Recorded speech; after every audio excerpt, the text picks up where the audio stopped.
OMG, this guy has such main character energy. No, he doesn't, no. In fact, you neither. Every latte you order, every playlist you curate, and every single rain-soaked walk you take is not a monumental scene in the great biopic of you. But if that's how you feel, then, well, congratulations, my friend. You've got main character syndrome, but don't worry, I'm not here to drag you mercilessly. Okay, I am, but I'll also show you why it's not all bad and how to walk the fine line between loving yourself and becoming the human embodiment of a TikTok thirst trap. The main character syndrome is that delightful affliction where you imagine your life is the star-studded feature film of the century. You're the protagonist, the hero, the one who gets it while the rest of us stumble around like poorly written extras. Your life is one long montage of meaningful glances, profound struggles, and possibly a sepia-toned filter. And while you think you're doing this, all you do is actually just film yourself during music gigs, thinking you're the only important person in this crowd. Now, I'm not saying a little self-romanticizing is bad. Sometimes you should feel like the star of your own story, but main character syndrome goes a step further. It's the belief that the world is literally revolving around you. It's walking into a room and assuming everyone is secretly taking mental notes on how amazing you are.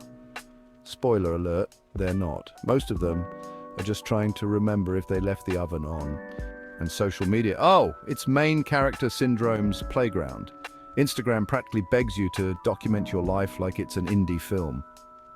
Every brunch is a moment. Every vacation photo has a pseudo-deep caption like "lost but finding myself." And TikTok, forget about it. Those dreamy, slow-mo videos of people staring out of train windows with Lana Del Rey playing in the background. Pure main character energy. It's cinematic, sure, but it's also a bit much. Let's get real. Main character syndrome is, well, a bit embarrassing. First of all, you're not the only one with a backstory. The barista making your oat milk macchiato, they're living their own life. They have struggles, dreams, and probably a burning hatred for oat milk. They're not just a supporting character in your grand narrative. And the dramatics? Oh, the dramatics, like when someone gets cut off in traffic and immediately starts narrating their villain origin story. No, darling, it's not a betrayal, it's a Toyota Corolla. The real danger here isn't just the cringe factor, it's that this self-obsession can alienate people. Nobody likes hanging around someone who turns every moment into their personal Oscar clip. Constantly positioning yourself as the protagonist leaves little room for others to shine. And spoiler alert, the best stories aren't solo acts, they're ensemble casts. Now, before you go stomping off in a huff, let me clarify. You are special, your story matters, your life is uniquely yours, and there's value in owning that. But here's the thing, being special doesn't mean you're the only one who is. It's like being at a wedding where everyone gets a slice of cake. Your slice is delicious, but so is everyone else's. And no, you're not the only one who got extra icing. The truth is, romanticizing your life isn't inherently bad. In fact, it can be kind of beautiful, finding joy in small everyday moments.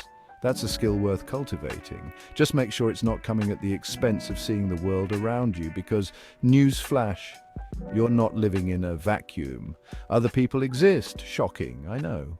So, how do you embrace your individuality without turning into a walking, talking rom-com cliche? Easy. Well, not easy, but doable. Let's start with this. That number one, be the protagonist.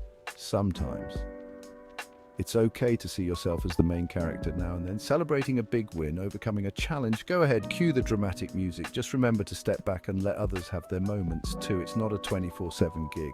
Number two, practice empathy. Empathy is like a superpower. It reminds you that everyone you meet is fighting a battle you can't see. Your co-worker complaining about their cat, that's their subplot. The stranger holding the door open for you. Supporting cast with a heart of gold. Pay attention to the people around you, they might surprise you. Number three, stay grounded. Life's not a perfectly scripted rom-com. It's a messy improv class, and everyone's just trying to remember their lines. Keep your feet on the ground, even if your head's in the clouds. And here's a little tip, romanticize the small stuff, but don't inflate it. Sure, take that rain walk, but maybe leave the Bon Iver soundtrack for another day.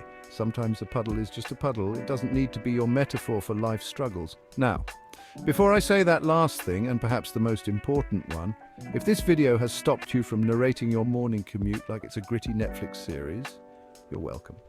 I accept gratitude in the form of likes, comments and subscriptions. Seriously, Don't forget to subscribe so I can keep making these videos and continue eating jacket potatoes, the only meal we English people eat. Honestly, it's a dietary cornerstone.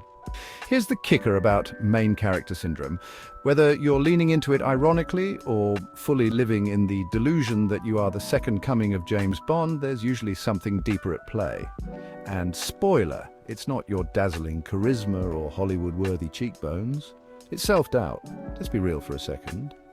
If you're walking around pretending the world is your stage, there's a good chance you're doing it to cover up the fact that deep down you don't feel all that confident.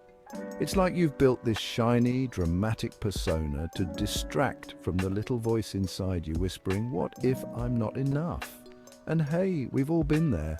Even the loudest, chest-thumping alpha males, the kind who shout things like "I'm the king of the jungle," have moments where they think, "But what if I'm just an average squirrel?"